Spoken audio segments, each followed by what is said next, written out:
Hello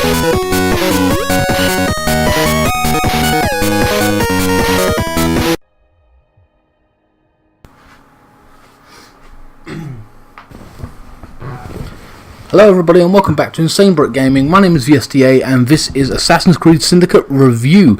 Basically this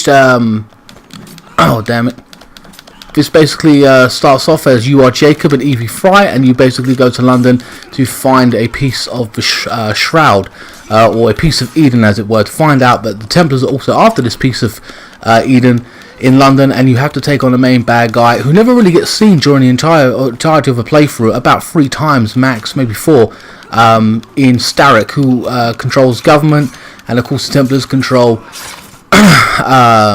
trees and even gangs, etc, etc. You do have your gang to take a gang as well, known as the Rooks, that take over other territory as well, and that's what you'll be pretty much doing for the entirety of the game. So sorry, let's go to your map, and here we are.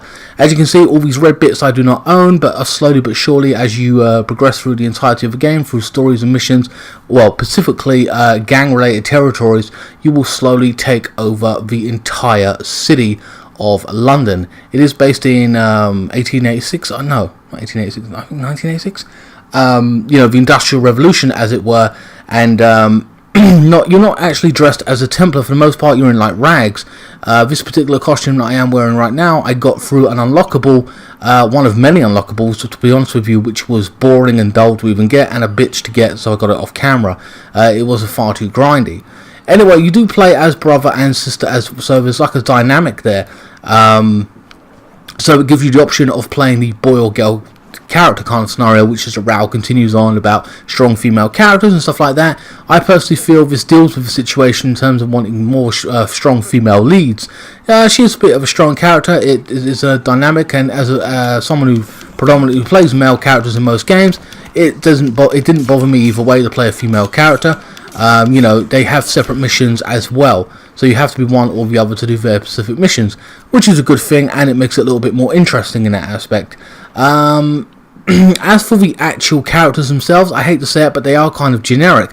In the brother-sister relationship between them both, she is like the smart one, intelligent and thoughtful, you know what I mean, quite intelligent, where he is the reckless and immature kind of guy that never grows up kind of scenario. She's always trying to clean up, you know, his mistakes, as it were. Take that, you bitch. And that pretty much sums up the actual two characters.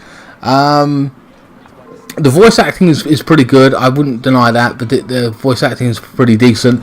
All good shit. Take this motherfucker down. Of course, you get attacked by rival gangs and stuff like that. I'm gonna steal this guy here.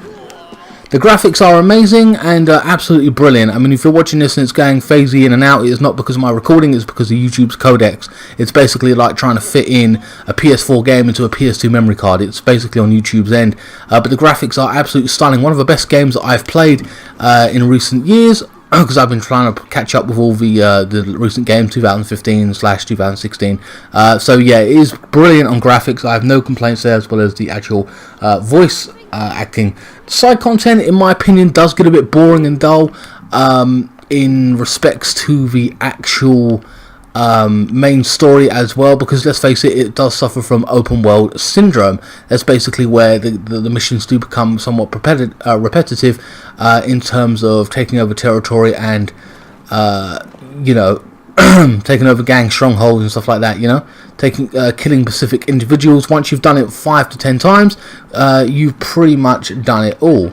Oh yeah, and you can recruit your people as well. They're all dressed in green around the city, which is pretty cool as well. But yeah, they do become quite repetitive. The only outstanding bit here, I'd say, when you take over a gang stronghold, as it were, is that you have a little mini boss battle as well, to take over a specific area, which is pretty cool and kind of fun. That's the standout bit for me in that aspect. If I can just get rid of these guys. As you go around doing other side content as well, such as the actual like interesting missions, because these are just territorial battles, there is also taking over, I mean, it's also doing missions for other characters, the likes of famous people in England, London, England, like Charles Dickens, where you do missions for him and they're interesting, and that's where the side content really comes into its own in terms of side content, not the grindy stuff that you are forced to do just to take over these gang strongholds, as it were. Whoa, I didn't even know he was an enemy. Oh shit. Oh, he's the police. Police can be a bit of a bitch in this game, I will say that. Goodbye, bitch. Woo! Victory! Yeah, anyway. So yeah, they do give you a bit more interesting concept. Now basically when you do these, you basically earn skill points to upgrade your character. Now this is where it gets a little bit annoying here. So let's give you an example of this. So you get money and stuff like that. Now bearing in mind, I finished the game, I'm on level 10, I only have 6,200. So let's look at skill points first. So you've got these different categories of skill points. So let's have a look at combat. Combat, stun attack, counter, okay, that's generic. Tool combos, you can use a combo with a tool, whatever that is. Counter boost, unstoppable, so you can keep doing the combos to 8, 11 times. Unstoppable 1. So you've got levels of basically the same thing, just different versions. So health boost 1, health boost 2, 3, 4, etc, etc. And that inlays the problem with this particular system that they have. If you look at the combat one specifically, the combos are combos and you can do them over and over and for a length of period of time, but they don't offer you nothing new in terms of combos.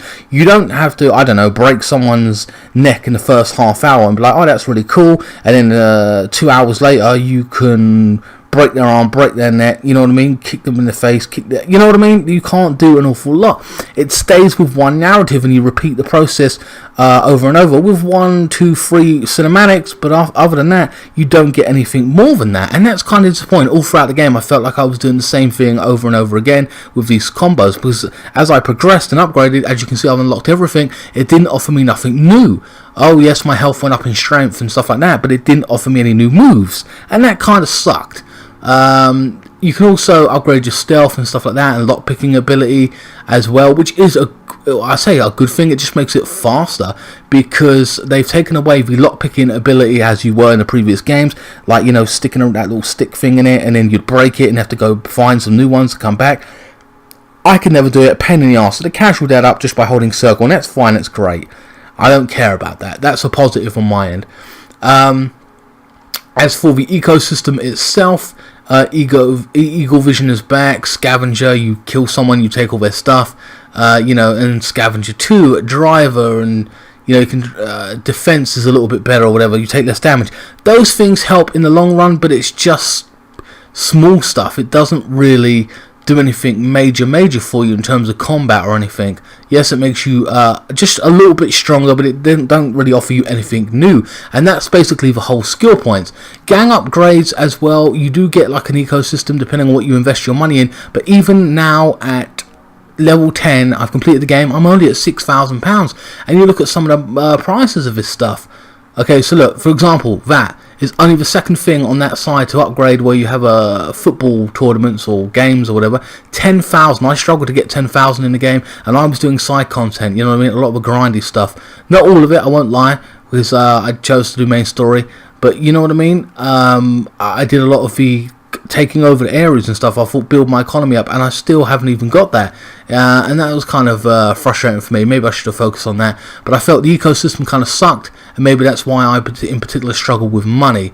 Crafting is available as well, but I found this to be somewhat annoying as hell, having to find specific parts and stuff like that, and then it cost you 2,500 to unlock stuff, and for the most part I never really unlocked much of anything, and when you did, it was basically the same shit as clothes and a better looking weapon. And that is another part of the game, a big flaw of the game itself. Let's go to inventory, because this is the main gripe I have, one of the main gripes I have with the game.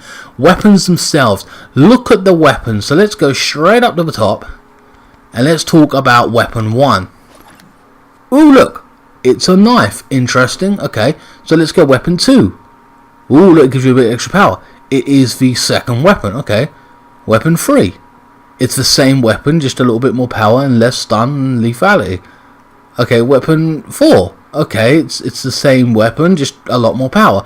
And it goes on. Oh, that's a nice flower pattern. And on and on. Oh, look, that looks a bit different. That looks a bit different. It is the same knife, just more powerful, with a slightly different curve. And by the end of it, in terms of like what I had, this is what I had. That. Not much different from the top one. The very first weapon you have, yes, it's got more power. Yay. But and all these have synthetics. Like, yeah, that looks beautiful, golden, whatever, la la la. But at the same time, it is nothing new. In Assassin's Creed 1, you had swords, axes, poles, spears, everything like that. And you're only giving me one fucking weapon type? Alright, what about the other weapons here? Well, this is just a fucking sword, like a mini sword. And what's changing?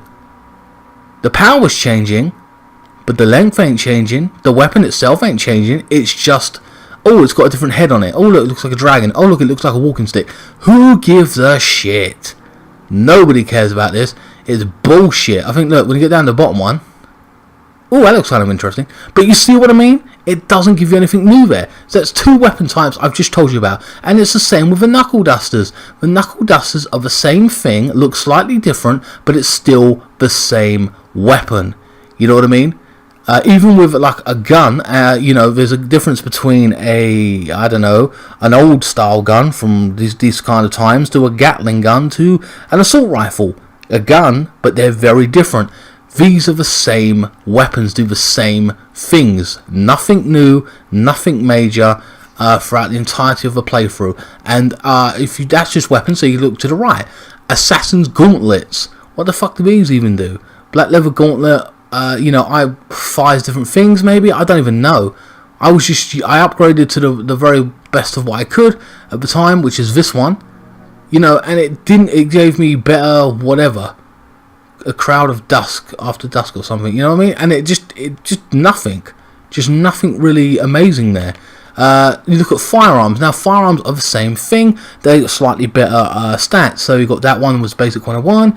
You go along, oh, it looks a bit better and powerful, okay, and it continues down this trend. Oh, it looks like slightly slick, etc, etc. And then we get to that one. They look kind of cool, and then that's the one I basically ended up with. I know this one, I think, yeah, this was actually the one I ended up with in the end after upgrading and stuff like that. But it cost a shitload of money. Capes as well. Look at the price of the capes, 5,000%. It looks kind of ugly, kind of you know, ridiculous, these prices of what they wanted for what they did. Oh, it gives you extra protection. You have to be certain levels as well on the side content to actually get some of these, and it become a bit of an expensive thing to do. In the end, I think I just unlocked this one, and then I focused on that one and then got it, you know what I mean, because it looked kind of cool to me. The outfits themselves as well, basically they are the same premise. Now these ones you get like already in the game. These are from Ubisoft Play, like this one and this one. Kind of interesting because I unlocked them recently, and that was because of Ubisoft Play or whatever it is. But for the most part, I unlocked this one where you actually look like a badass assassin through grinding. And what I say grinding, I would say through collectibles, which are completely pointless and boring and dull and just busy work. And I finally felt like I looked like an assassin after so many hours of doing that crap. But I finally started to look like this, you know what I mean, like somewhat cool as an actual assassin. Like I said, that's the skill points and everything else in that. So for me, you know, like I said, you get more weapons and stuff like that in the actual Assassin's Creed 1. Clothing is pricey and dull. I never felt, like I said, I looked anything really major in there.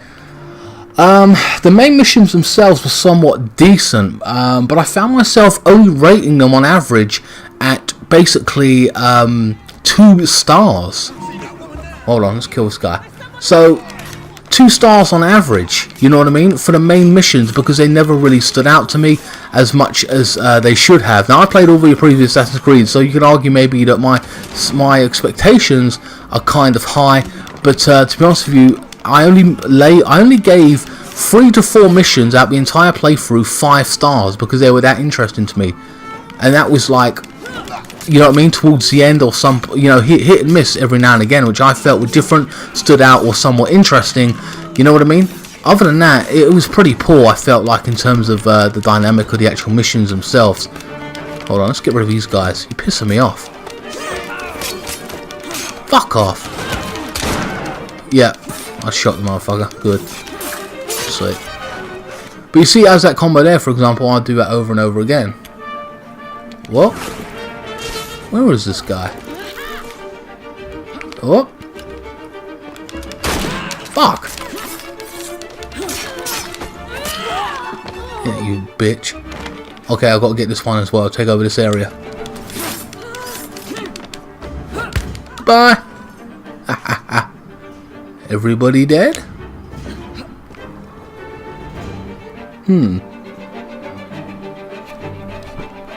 Hold on, let me just... Yeah. So hold on, let's take over this area now to just give you an idea. God damn it.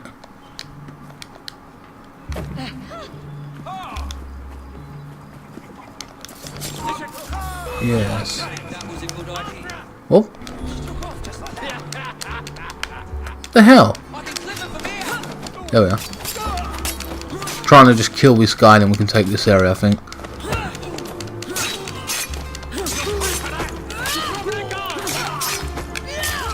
Yes.